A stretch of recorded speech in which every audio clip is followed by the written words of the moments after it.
India is adding 7 to 8 million population into urban population every year. Most of this population, as they get added into urban, need their first TV, their first vacation, their first car, their first home, and a lot of things first.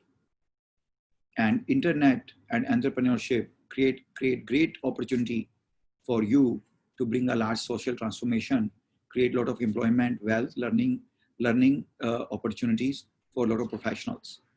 So I would really encourage a lot of you to do consider entrepreneurship as a career choice. You may like to go to investment banking, management consulting, FMCG, healthcare, in marketing, finance, operation, manufacturing, trading, import, export, but do consider entrepreneurship. While I do have a slightly more bias towards digital economy, entrepreneurship is not limited to only that. You can be a hotelier. You can sell Ayurveda products. You can have a next designer handbag. You can have anything, but please do consider entrepreneurship, because we are first time in the history of India, there is a entry barriers for entrepreneurship have come down. Cost of doing business have come down. Capital is more easily available. The ecosystem does favor, government policy do favor entrepreneurship, and no longer being, failing in entrepreneurship is a taboo. In fact, it goes almost like as another feather in your cap. So do follow your dreams, and keep in mind in entrepreneurship 3-4 things I want to just highlight. If you are waiting for the best moment, then trust me, there's nothing called best moment. The best moment only will be when you don't have to ask, when do I start? Second, if you're thinking about money or team members or a fantastic idea or something else, or all of them before you start, I think you are not ready to mitigate risk. If you are too worried about social pressure, peer pressure, your education loan, I think you may still need to spend more cycles. So all I'm trying to say is that your biggest struggle between you and you becoming a world-class entrepreneur is no one else other than you. It's not capital. It's not a lack of idea. It's not about mentor. It's not about team members. It is really you, and how do you sell an idea of becoming an entrepreneur to yourself. In my view, that is the hardest plunge one takes.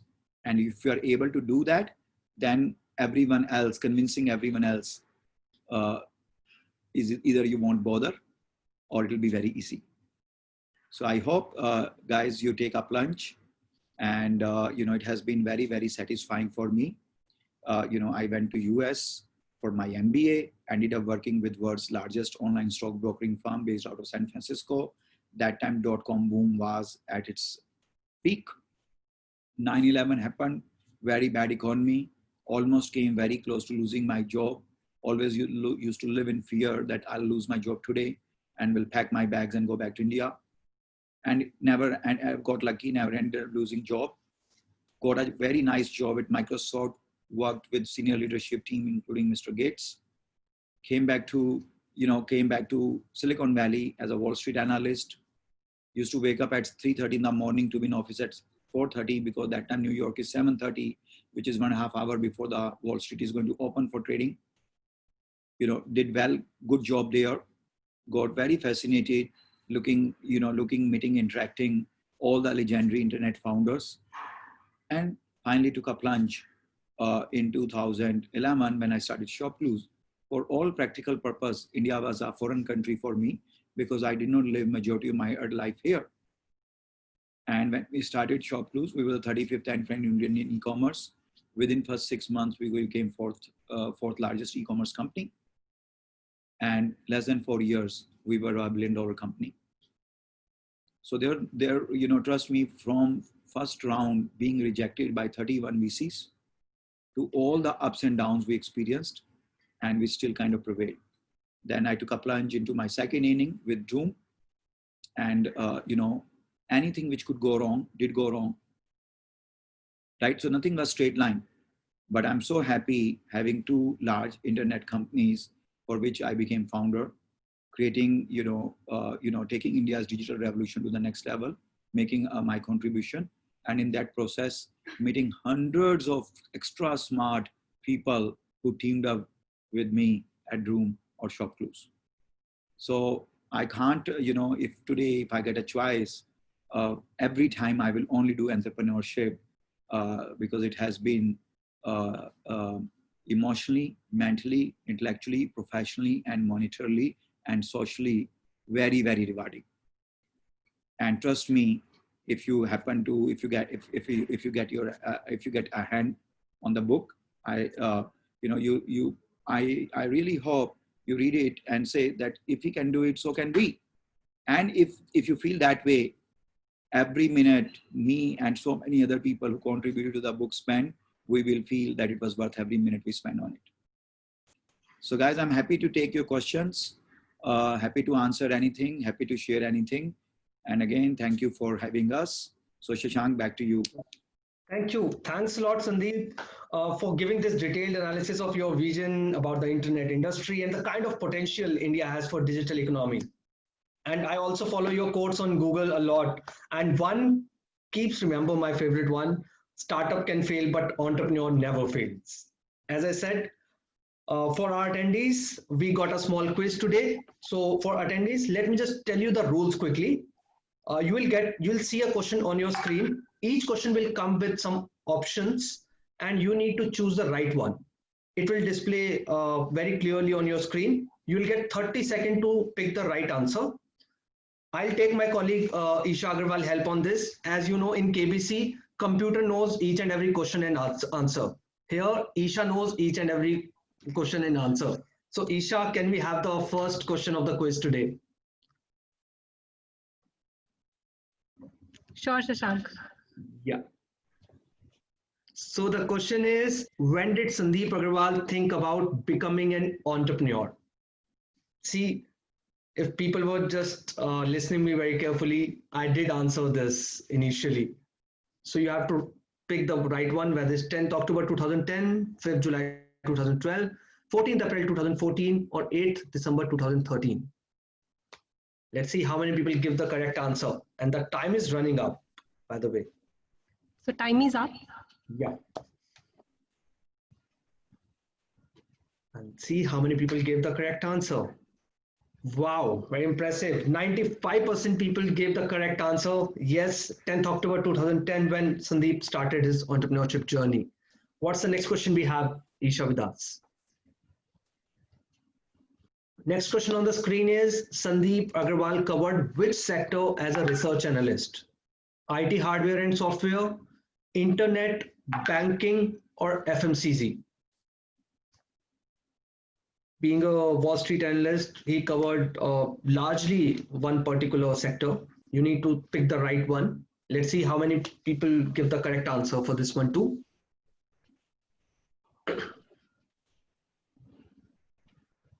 So time's up. Yeah, time is up for this one too. Okay, so 49% people actually gave the correct answer.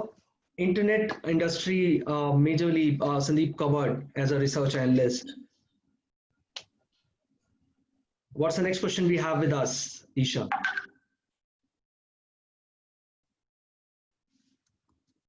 So next question on the screen is, which are the two companies founded by Sandeep Agarwal?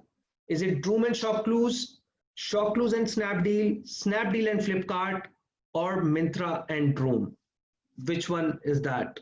Let's see how many people give the correct answer. I did mention that while I was speaking. Sandeep also mentioned it during his speech. Let's see how many people give the correct answer for this one. Though I'm expecting a very good contribution to this particular question. And the time is almost up for this question.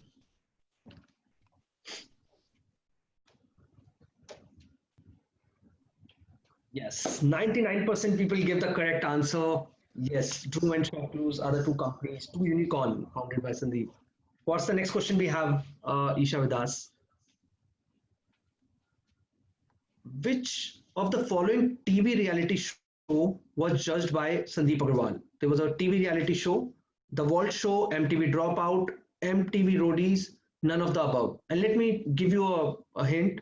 It was the only TV reality show on startups which Sandeep judged. So if you can just pick up the right one. Let's see how many people give the correct answer for this one too.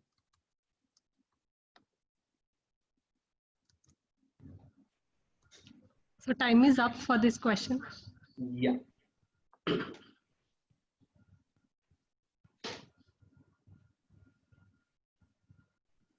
Okay, so let me tell you, guys, MTV Dropout is the question where is the right answer. That's the show where Sandeep judged as a participated as a judge in this. Let's see what's the next question we have from Isha side. So next question on the screen is, in which year Droom was founded? 14th April 2014, 21st November 2014, 7th January 2015, 31st December 2015. Droom is the second venture by Sandeep. You need to pick the right date, which date it got started. Let's see how many people give the correct answer for this.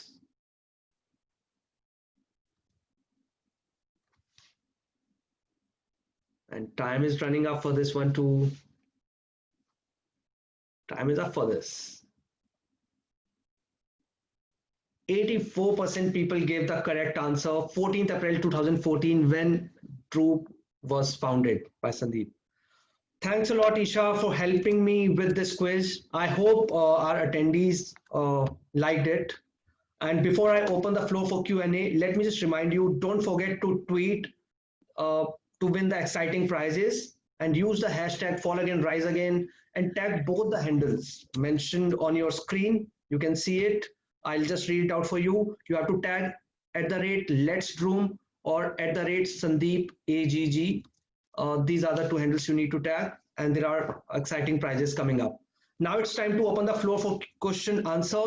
Simple rules for it. You can see there is a Q&A box. You can just write down your question there. We'll take it up from there. Or you can just raise your hands. We'll get to know, we'll give you the speaking access and you can ask your question live. So let's see the question are coming from which side. Now I'll open the floor for Q&As.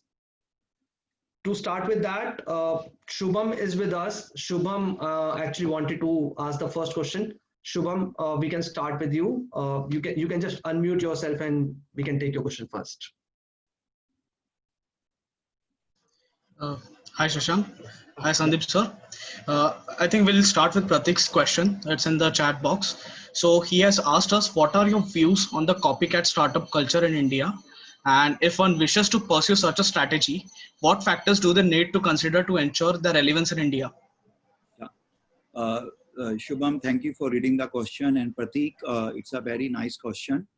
But if you just allow me, I still will not use the word copycat. Sorry, I will get a little philosophical on your question. But if you look at, I would argue that the 12 to $15 trillion annual economy China has created is primarily with a very nice concept arbitrage, right? If you look at our ancestors were monkey, right? And what is the biggest characteristics of a monkey? It's like you scratch your head, he will scratch your head. You do something, he will do, right? And what is that? That is copying, right? It's basically adaptation, right? If you think about the whole human and civilization has a foundation called adaptation. One can take a lot of pride saying, I'm not Amazon wannabe, which I also do, by the way, not Amazon wannabe, not Uber wannabe, etc. But for India in general, and for all of you as an entrepreneur, don't need to be worried about if it sounds like a Me Too idea, right? But finer execution, lot of resilience, long-term approach, thinking about innovation. Starting point could be something similar to something, right? But are you uniquely qualified to do it? Can you do that cheaper than, faster than, better than others? Do you feel passionate about it? Can you raise money? Can you convince team? Can you execute better? All that will determine the success. And because of that, you can see, and the world's largest example would be the digital economy of China, or even the entire Chinese economy, right? They have taught the whole world that how you can, even if you are not even if you don't have a first mover advantage, with your execution, with your execution, use of capital, and iterative improvements and prototyping, you can take any business to any level. So I will definitely encourage each one of you, so long as you feel you are very passionate about it, you have a long-term view, you are uniquely qualified to do it, just to do it. India is a large economy with very small digital footprint, and even for organized retail, so many industries, we are in a very early stage.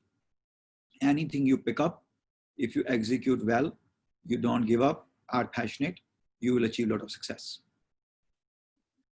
Shubham, should I read the next question, or are people asking? Shashank, I don't know what. We can just go to the next question asked by Aman. I'll just read it out for you. So Aman want to ask, as you mentioned that you almost faced all type of hurdles when you went for startup. So if you can give some examples of those hurdles. Sure, Aman. As a first-time book author, I would say no for that, buy my book. But I love to chat and share my stories.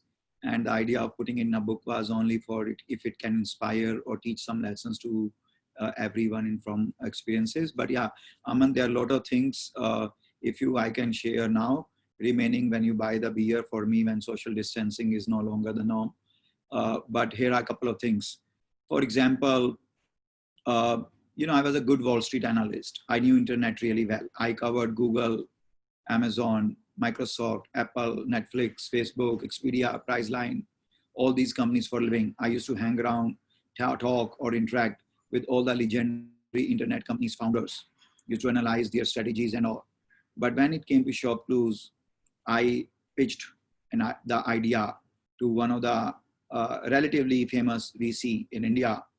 And the meeting went so well that for 3 months, I could not even gather the courage to think about starting ShopClues. Right.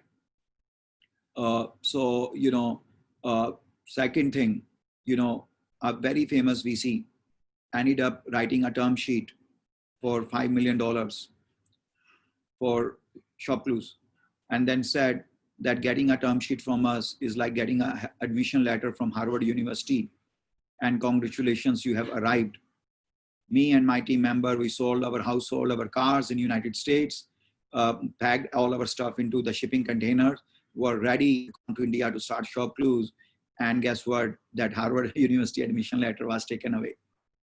They came to know that Amazon will start eventually in India, and they thought this is becoming a capital gain, and they decided not to fund. Then I had to go back to a lot of my friends and ended up raising $1.95 million from my friends. Beside that, a lot of things. Like when I started Droom, we were very dependent on 4-people team, very, very dependent, like literally very vulnerable, very dependent. One day, all 4 resigned. Like literally one day, all 4 resigned, right? So in entrepreneurship, anything which can go wrong will go wrong. Murphy law is applied on you, to the raised to the power of 10, right? Nothing is straight line. You may achieve new highs, new lows, sometime in a matter of 2 hours. So if you are expecting that everything will be hunky-dory, very rewarding, highly glamorized, and everything will be straight line, you will get slaughtered very quickly, right? It's been 10 years being an entrepreneur, almost a decade on Wall Street as an internet analyst, working 19 hours per day. But nothing is straight line, especially not in entrepreneurship. If it is straight line, maybe you are actually not going to create a value which will last forever.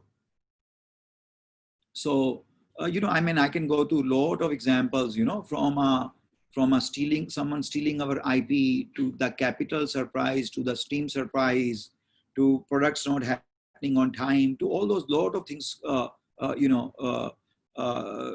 wrong. And but that's what you choose as a choice of your career. So hope you got some glimpses, but happy to have a longer discussion. Thank you, Sandeep. Thanks for the detailed answer. And for Aman, that's what even Sandeep's autobiography title is: "Fall again, rise again." You face some challenge and you rise again. We'll take some question from the live. I can see some hand raised. I'll ask Harminder if you can give access to Bidudat Bihari. I can see there is a hand raised from Bidudat. Hi, Bidudat. You can just unmute yourself and you can ask the question. Yeah. Hi, Sandeep. Am I audible? Yes, yes, yes. Yeah. So my question was that Droom did very impressive last year by crossing 1 billion GMV, and it had aimed at that time to take it to the figure to 3 billion by 2021. So do you see the current disruption affecting this target in any way? Yeah, so that's a great question. Yes, absolutely. Look, we actually February 2020 was was our largest month, right? It was much bigger than we thought. Based on how we were progressing in January and February, we in fact thought that we will achieve many of our targets sooner than we expected. But March, our numbers were cut to half because after 15 days, there was Janta curfew, there was a lockdown. And April, literally, we came down to almost 98% down, right? Currently, September, still a day or so left. But, we are back to around 65-70% level. I do not know exactly, but maybe sometime later this part of this year, we will be back to our historical all-time level and cross it. So very hard to determine, but if you assume 2020, 21, hard to achieve that 3 billion target. But if we take December 2021, or let's say 2021-22, maybe which ends on March 2022, it's very much possible. There are 4 things which have happened in our favor. While COVID has temporarily delayed everything, it's not like that we started losing market share. It was just market was not there. But now 4 things have happened in our favor. One is people rely less on public transportation. Second is ride sharing is not same as owning the vehicle, and owning the vehicle is better. Third one is people rely less on physical centers and they rely more on online or digital. Fourth is because of low consumer confidence, higher unemployment rate, bad economy, people are preferring used vehicles more so than before. So those 4 things are really in our favor, right? And unlike so many other players in this category in automobile, we did not touch physical centers. We did not touch working capital. We did not touch inventory risk. We only invested in technology, data science, AI, IoT. So we are going through a very massive transformation. And while we may be delayed for achieving a 3 billion run rate target, we will achieve it with vengeance, better profitability, and maybe the 5 billion and 10 billion target will come much sooner. Thank you. Thanks, Sandeep, for the detailed answer. And I'm sure Bidudat got the answer he was looking forward. I'll move to the next hand raise. There's a hand raise from Nishant Sharma. Harminder, can you just give access to Nishant? Hi, Nishant. You can just unmute yourself and ask the question. Hi, sir. So I want to ask, there are times when an entrepreneur feels down and low in their entrepreneurial journey. So, how should one cope up with times and rise again? Nishant, that's a great question. Look, entrepreneurship is a very tough choice of career, and it is among the most lonely professions on earth. You may be very lucky and blessed with a spouse, girlfriend, boyfriend, or parents, siblings, cousins, friend circle. But this is one career where you will still be very lonely, right?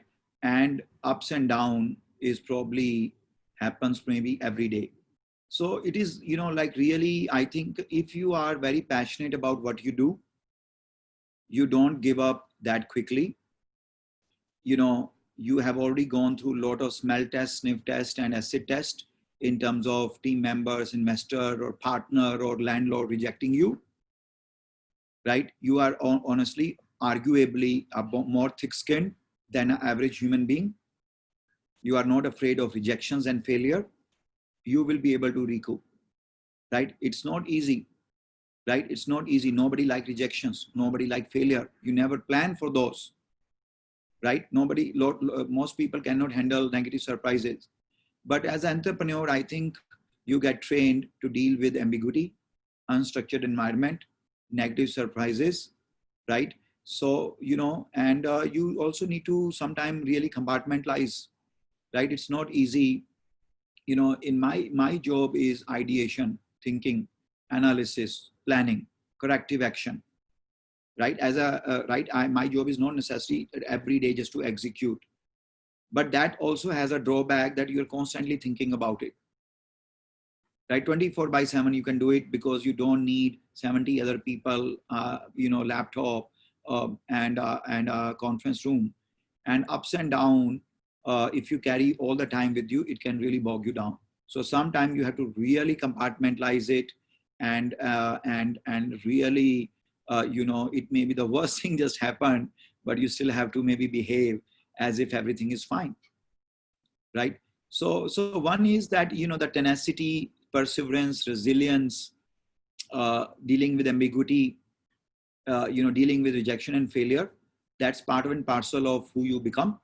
And another is maybe some techniques like, you know, compartmentalizing things, you know, taking out some me time for sure. That me time could be running, could be workout, could be something you're passionate about, right? So that's how you deal with it. But yes, it's not for faint of heart. And trust me, there's not even a single founder on earth who can say that he only has just new highs and highs and highs, never lows, never downs, and everything was just hunky-dory. That is never the case. Thank you, Sandeep. I hope that answered Nishant's query. Before going to the next hand raise, I have a very good question in the Q&A box. I'll just read it out for you. Question is coming from Parant Tamane. He want to ask, sir, you are an angel investor yourself. When you see an idea worth investing, what all other factors do you consider before going ahead with it? You know, that's a great question. Look, before I founded ShopClues, I was a Wall Street analyst, and my job was primarily to provide research coverage for all publicly traded internet stock like Google or Facebook or Netflix or Amazon or eBay, Expedia, Priceline. So I was trained to look at the number, do a fundamental research, look at the economy, company, industry, management, catalyst, competition, thematic trends, margin expansion, all those things. When I became entrepreneur, I was seeking money, and I ended up getting money. But for next several years, until I became an angel investor, I really could not tell what people were looking for. I'll be honest with you. I just became entrepreneur. I articulated my ideas. I ended up getting money, although got a lot of rejections also. But, you know, like, so in early stage investing, you know, more than numbers, more than competition, more than regulatory environment, you primarily invest in a person. So, you know, is that person is strong? Is he passionate about? Is he going to give up too quickly? Can he sell? Can he convince people to team up with him?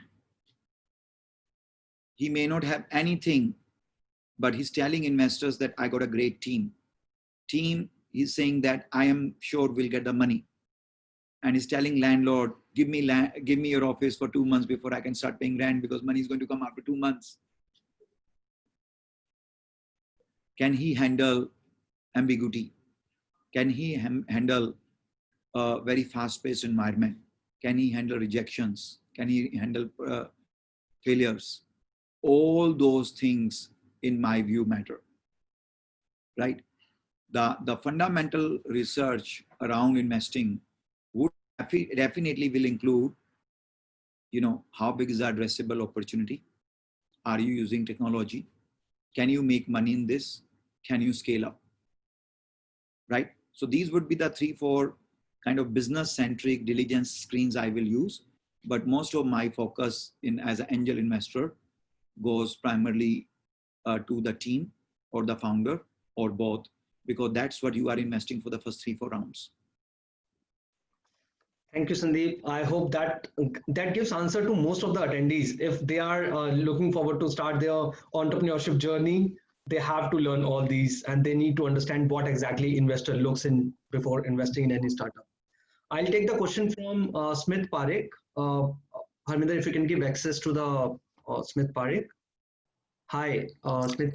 Yeah, hi. Am I audible? Yeah, you're pretty much audible. Yeah. So my question is that Droom has recently started doorstep test drive and servicing facilities, which is actually the need of the hour in the COVID situation. But on the other side, it would actually increase the cost on a drastic level. So can you please elaborate on the challenges that you face or the thought process that went behind in implementing this from a startup perspective? Yeah. So, well, thank you for the question, and thank you for keeping track on some of the things which we are doing. So yes, we call it C-commerce here. So, we converted a classified category to commerce 6 years back. And now we thought we need to take e-commerce to C-commerce, where we can reduce number of contacts. So test drive at your doorstep, inspection of vehicle at your door, automation of payment, automation of all the closing documents, and the home delivery are the 5 dimensions we added as part of contactless commerce, right? It's been not easy because it's operation heavy.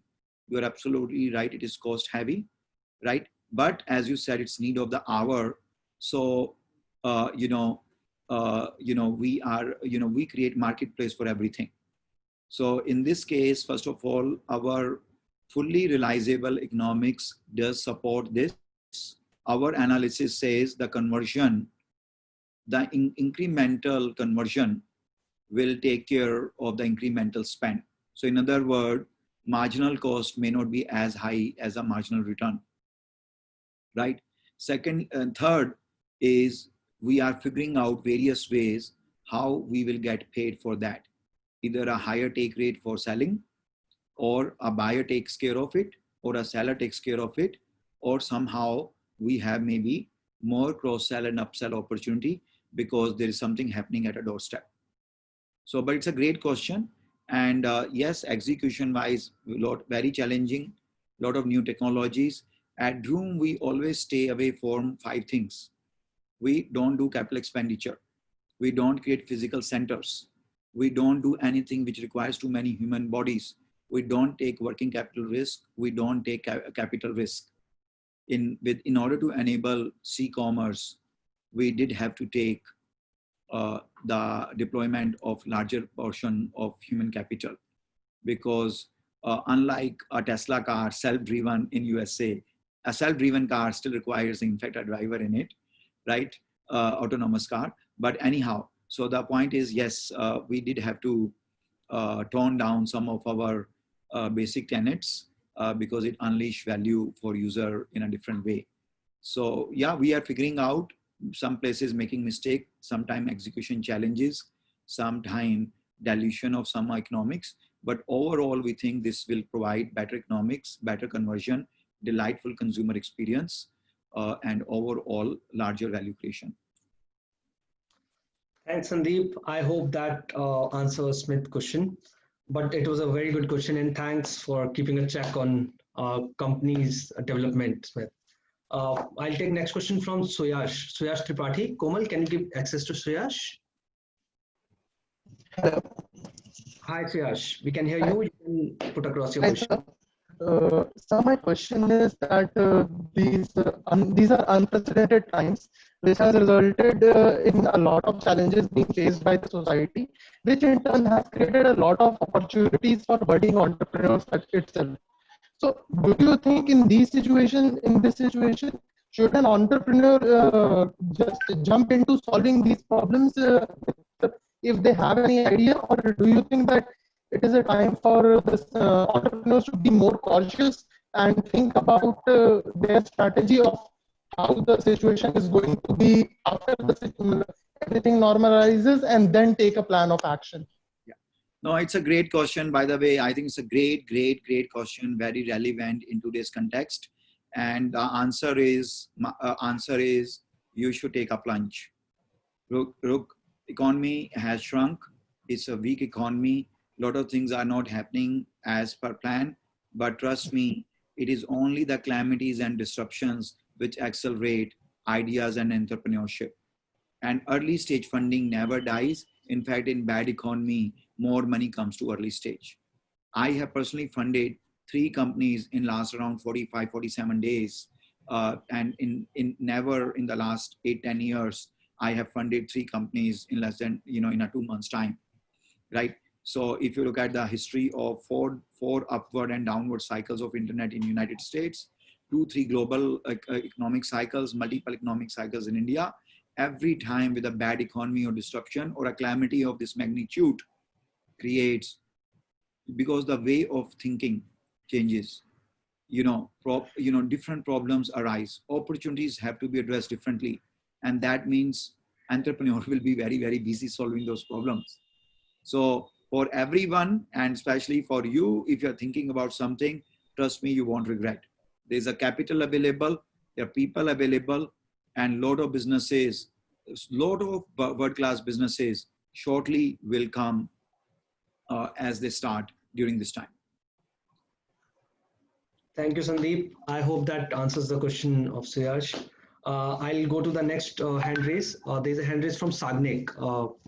Komal, can you give access to Sagnik, please? Hi, Sagnik. Am I audible? Yeah, you are pretty much audible, Sagnik. You can put across your question now. Thank you. Good evening, sir. Thank you for having us with you in this session. We are really delighted. My question is that how is India's startup landscape is different from that of US's? And in this new normal that is going through, how the startup culture is going to evolve in this? And I would like to have some your views on that. Yeah.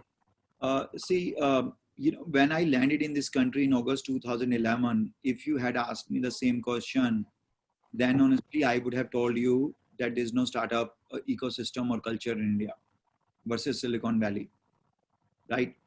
In my opening remarks, I had mentioned about Hewlett and Packard, 2 master students in Stanford happened to meet outside of Stanford University, gentleman called Tom Perkins. Tom Perkins became the first venture capitalist at Kleiner Perkins, and Hewlett and Packard ended up creating HP, right? That was in 1955 or 1956. So you can see how many years have passed by. So it is a very well-oiled machine, from knowledge base to the capital, to the mentorship, to formation of the company, to the government policies.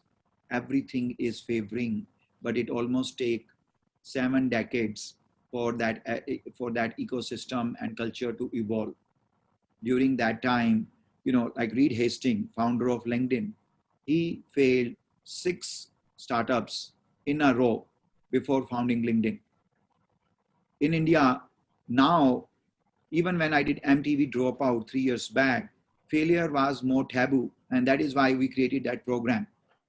Now it is fine, right? So when I came to this country, there were probably 3 to 5 VCs, maybe 20 handful name. I probably remember name each individual who were angel investor. So 20 angel investor, 5 VCs, right?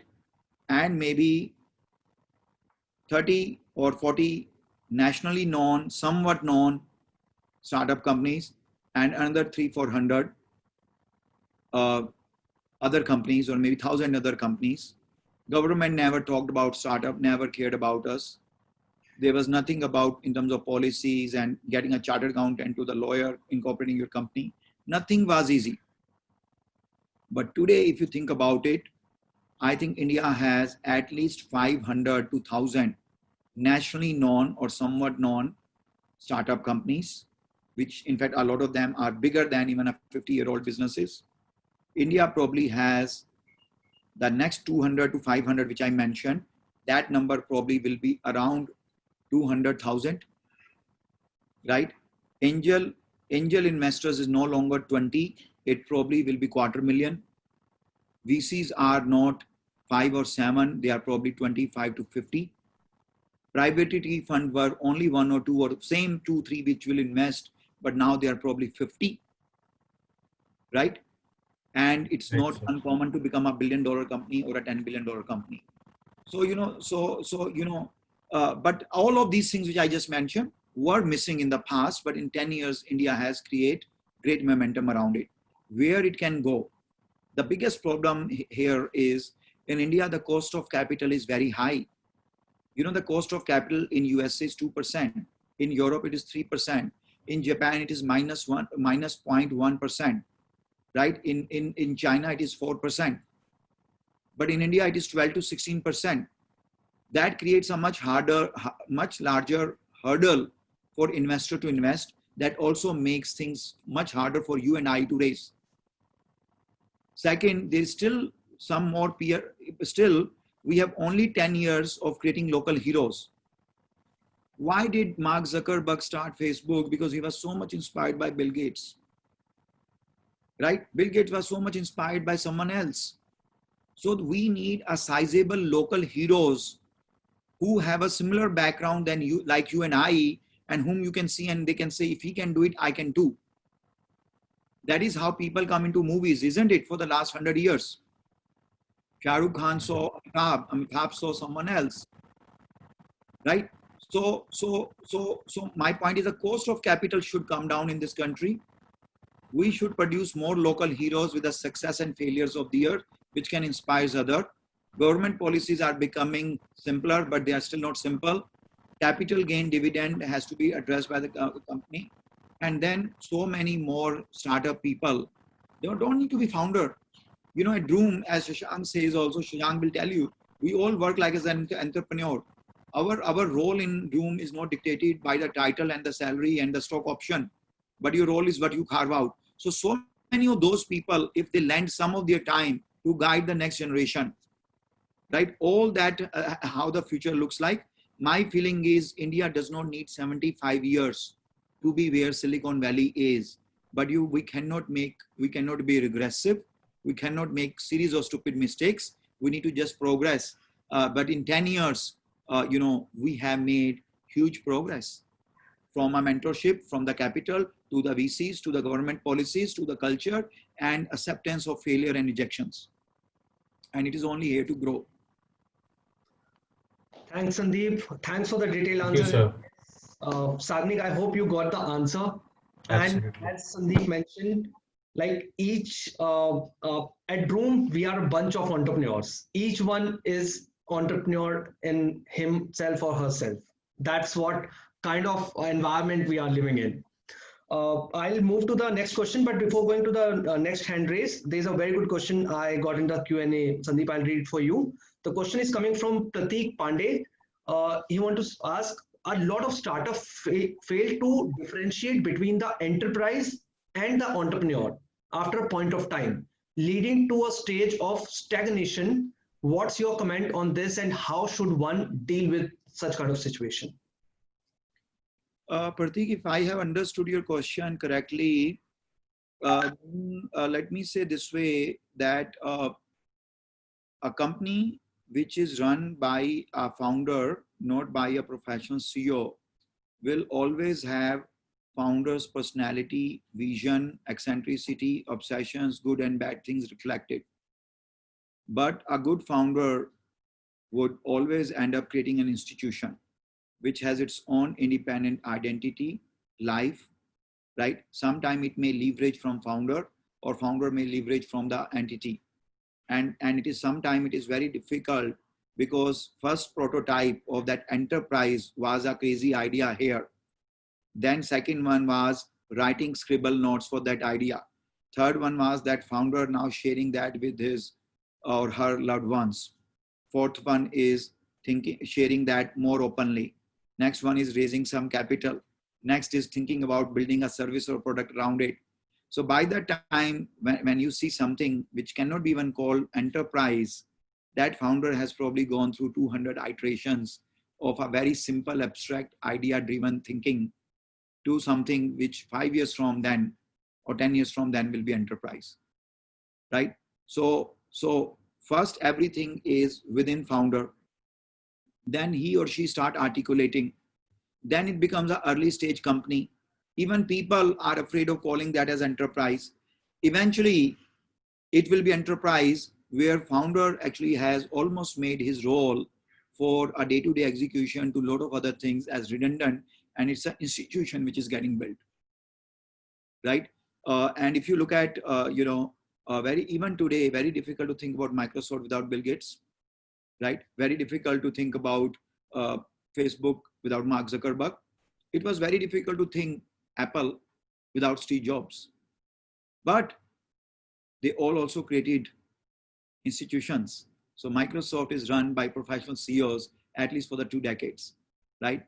Tim Cook took Apple to the level the world never thought before, right? So that's how it happens. It's and rarely you will find that someone is sitting on a company in a way that it is inhibiting the natural growth potential of that company, because that is really not possible unless you are too much in love with yourself, because as you become parent, right, you may have small baby, then slightly bigger, and then bigger.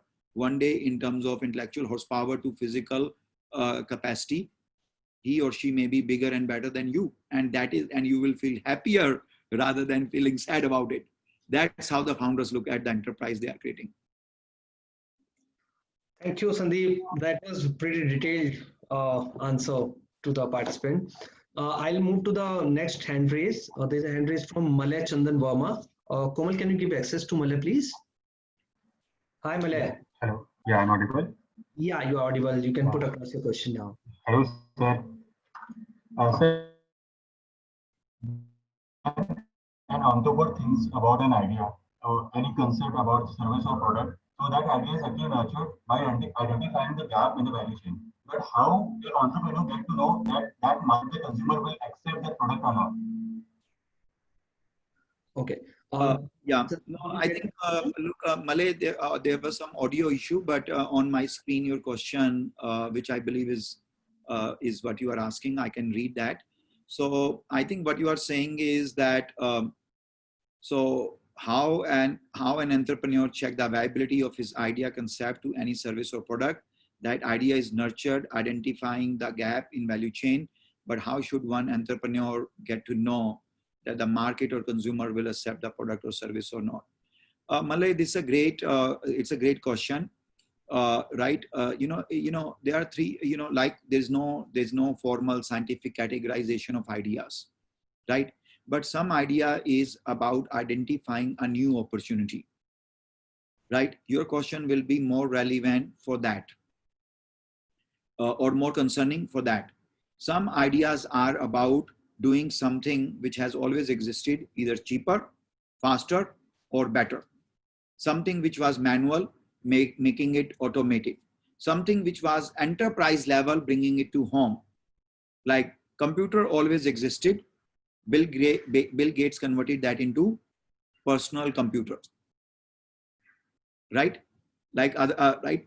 So, movie theaters always existed. Someone converted that into a VCR or a DVD player or a TV, right? Right? Large phones, before the telephone booths always existed. Someone now created that into a smart, tiny phone with technological sophistication, with hardware, software, better than a desktop 3-4 years back, right? So my point is, for a new idea, you will have to think about from where the budget will come, who will be the likely users. But I don't think you will ever have a full comfort in a proper management consulting or investment banking style in terms of user receptibility and the size of the market and so on. And in other places, you really need to, you will have addressable opportunity and market size. And then you just need to some extent, believe in what a value addition you are making. either making it cheaper, making it more scalable, making it better, making it faster, making it more accessible. How are you removing the friction, right? And then, honestly, but, my only suggestion would be that don't get into the, like that, don't have that market research urge where you must have statistical significant sample and people telling you what do they think about it. Because I can tell you, thousands of people thought Thomas Edison was crazy, and you cannot have something called bulb. Okay, thousands of people thought Wright brothers were crazy and only birds can fly, not the plane. Right? When Google started, their name was Backrub Company, and it was not exactly designed to do what it does now. Right? So try to size the market if you can. Try to feel with one or two people, a few people, but don't do large company style, a formal market research type of thing to get an endorsement and a thumbs up for your idea. Unfortunately, it does not work. Most of the disruptions are the ones where until they happen, almost everyone thought it would not happen. Right? So unless you're doing a problem solving, friction removal of something existing where market size and user responses, etc., does exist in a more formal way, right? Other things are pretty much disruptive, and you have to a lot of time maybe just driven by your gut. Thank you, Sandeep. Thanks for the answer, and I hope Malay got the answer. I'll move to the next participant. Priyansh has raised hand. Komal, can you give access to Priyansh? All right. Am I audible? Hi, Priyansh. Yes, you're audible. Yeah. Yes, sir. Sir, can you share one incident, probably from your childhood, when you realized that you have an aptitude for entrepreneurship? Look, I think, right from the beginning, honestly, almost when I look back, I think almost everything I did was, entrepreneurship in nature. I was recently talking to one of my uncle, and he reminded me that when I was 3.5, 4-year-old, he used to run a retail shop in Chandigarh. And he used to tell me that, Sandeep, even that time, you used to say that, uncle, why are you selling this t-shirt? Why are not you selling this t-shirt? How did you get this t-shirt? How much will you earn? How do you choose which t-shirt to display? Right? Why are you packing t-shirt in this bag, not in that bag, and so on?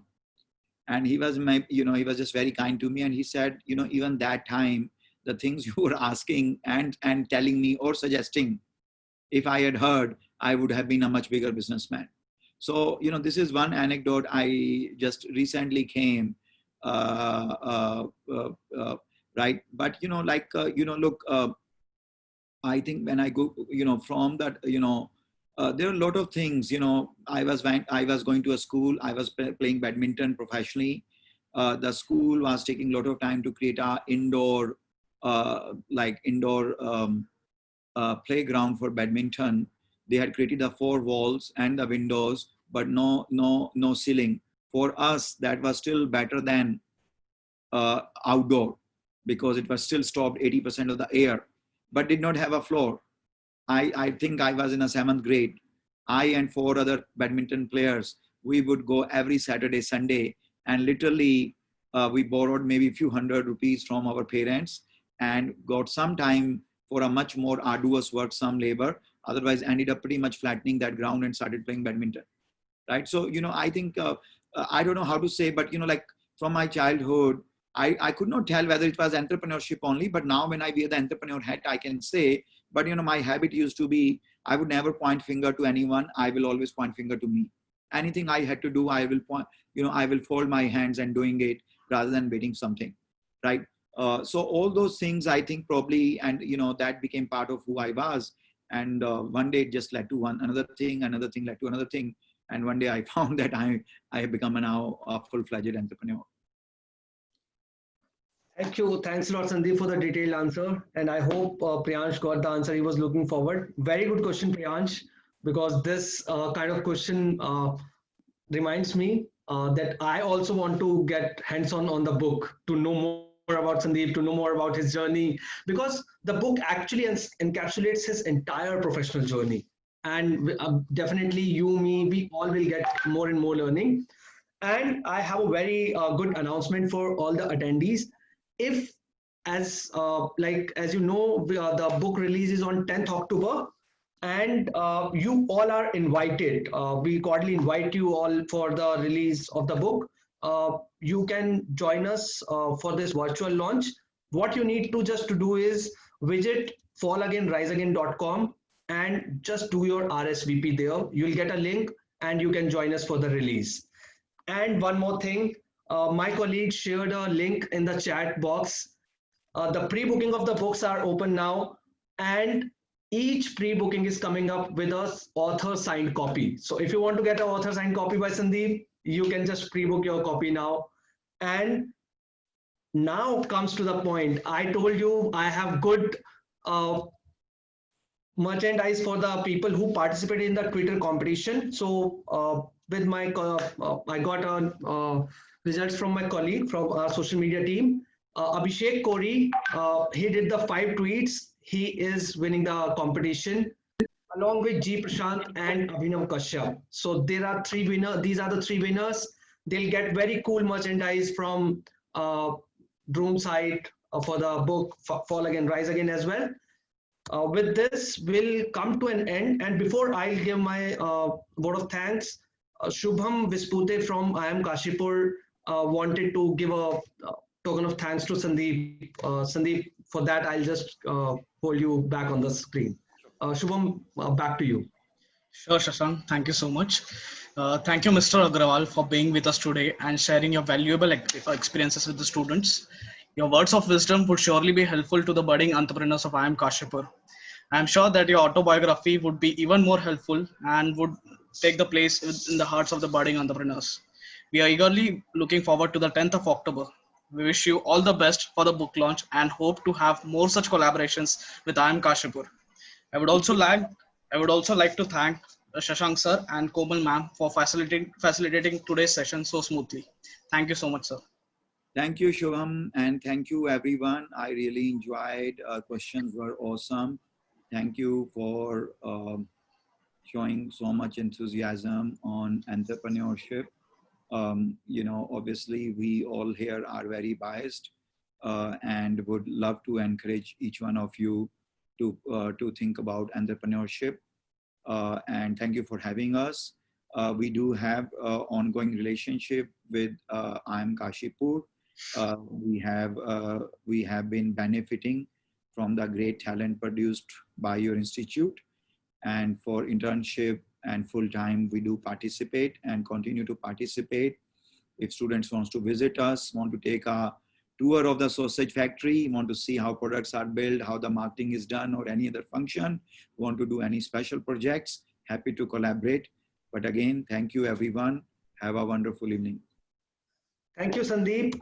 With this, I really enjoyed the very interactive session. And people who want to interact more and want to know more about entrepreneurship and have any sort of question, they can write a mail at sandeep@sandeepagarwal.com, and you can visit his website as well. With this, we comes to end of today's session. Once again, thanks all of you to taking our time to join us for today's session. And I hope it was useful for you as well. Have a great evening, everyone.